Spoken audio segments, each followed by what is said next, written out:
John Klingberg practiced with the Oilers for the first time, and he addressed the media after this long ordeal of having hip resurfacing surgery, and I thought we'd talk about it a little bit because it was particularly fascinating to hear what he's gone through over the last few years. So here's Klingberg's first comments that I clipped of two, where he talks about how he feels now compared to prior to the surgery. I feel incredible. I have way more motion, not any pain anymore, which is exciting. So no, I feel great, and I'm very happy to be here now. How many years did you play with pain? I mean, it's been there my entire career, but pain, like I'm not sure you can always deal with pain, but it's always been something that's been there, but being able to play through. But then over the last few years, it's been gradually getting worse and worse. And it came to a point last year where something happened during the game. I just felt that there's no way I'm going to be able to play another 80 games here. So that's when we decided to go down that road. And I'm happy I did. I feel so much better. I have so much more motion and no pain. So that's incredible. I've talked to a bunch of players over the last decade that have gotten through a hip surgery, whether it's a replacement of a labrum or repairing a labrum, I guess, or the hip resurfacing, whatever the procedure is. They all talk about, even if it's a tough rehab, yeah, it's stiff, there's work to be done, but there's no more pain. Luddy, playing through pain is something that hockey players are trained and learn to do. But that doesn't mean it's easier, and I'm guessing it's also because it's not just playing through it, it's living with pain.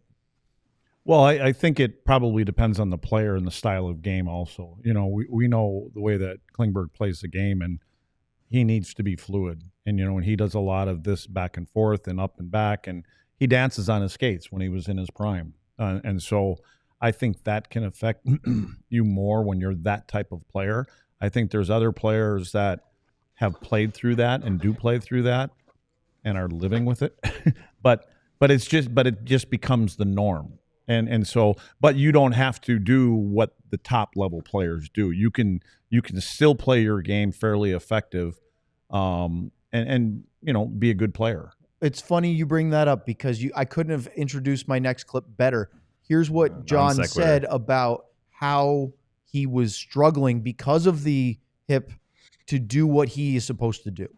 Yeah, obviously a big part of my game is possession, playing with the puck and creating offense, but also I want to be reliable on the defensive side as well, and I haven't been over the last few years, which I know, and that's something that I'm going to have to come back, and I can be some kind of a corner piece in a successful team, and that's how I look at it. For me, it's important to come back and obviously contribute with the puck, but being reliable defensively as well. And I think that's something that I hope and pretty confident that it's going to be a lot better just because the way I move. So, but like I said, where I slot in, when I slot in, I'm not sure yet, but I'm just happy to be here and work my way through the last couple of things here and hopefully be able to. Known for your ability to move and the way you could skate.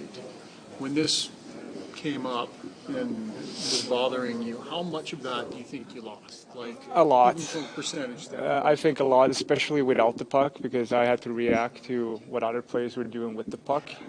So that's what I felt was really lacking. With the puck, obviously, I didn't feel like I could beat players as often as I could before. But at the same time, with the puck, I felt like I still could control the game somewhat the way I wanted to, even if it didn't get to the level that I wanted. But it was for sure a struggle without the puck. Just to be able to react to what players were doing, if they were going right or left, and I had to react to that. So it's almost like I almost kept a little bit of a distance just because I didn't want to give up a grade A and then they got an easy zone entry or whatever. So I'm pretty excited to get back to that and feeling like I can really. What are your thoughts about that, Lutz? Because I didn't hear anything after he said he wanted to be a better defensive player. That's got nothing to do with your hip. That's between the ears. If John Klingberg wants to be a better defensive player, he's got to think being a better defensive player. It has nothing to do with mobility. Klinger's been built and is built to be that offensive, dance around, I'm using the wrong guy. Sergei Zubov, because Zuby was just as good. Zuby never got enough credit about how good he was defensively. But Klinger, again, I think Klinger plays defense with the puck on his stick, and that's how he's there for that, even though they have Bouchard. One thing I can tell you, him and Bouchard won't be partners. No. He's not there to be a partner, to be the defensive guy with Bouchard, even though they're both on the same side. But they're there for. I mean, the power play is probably going to get better with Klinger there, if that's hard. Because I think that Bouchard's got a shot. That's what he does. He shoots the puck and he shoots it hard, and he's pretty accurate with it. John is more of finding seams and lanes and things like that, and being able to bring the puck up through the middle of the ice. And total opposite of Miro. Well, Miro transport the puck for the most part with his legs, and he skates in straight lines and makes a good outlet pass. Where Klinger is a little bit more like Subi. He can play east-west, and he can put that little saucer pass. He's a good quarterback in a power play. Two quick questions. Was he a liability when he was at his best with Dallas? Was he still a defensive liability when he's putting up the 65 points? When he was at his best, no, I don't think he was. Because, again, what you're getting with a player like that, and so you try to put him with somebody that complements him. But, again, his play led more to offensive chances for his team versus leading to offensive chances to the other team. So, I mean, he had a lot of poise with the puck. And so when he was in his own zone, but what happens after you make a few laps around the league, you start, circling his name on the board, and you start getting harder on him and making it difficult. And so that he hears footsteps in the course of a game, so that he can't think that he can just take his time and do this and that. Guys now aren't fishing for the puck. Because now I think in the beginning, and they know he's not a big guy. He knows he's not a big guy. He's not built to absorb those kind of hits time after time. So there was more concern from opponents to be able to finish John Klingberg, let him make the pass, but finish it hard, because we'll take him out of the game. To wear him down that way. Yeah. Well, here's the video that was shot by one of the reporters covering the Oilers on Monday's practice. And this is just a little, go ahead. Here's Klingberg. And this is his first skate with the team. He'd been playing with a junior team for a little bit, actually. And he said it was really wonderful to work his way back with that group. But again, this is just a practice and it's just a drill. It's not the same as an NHL game.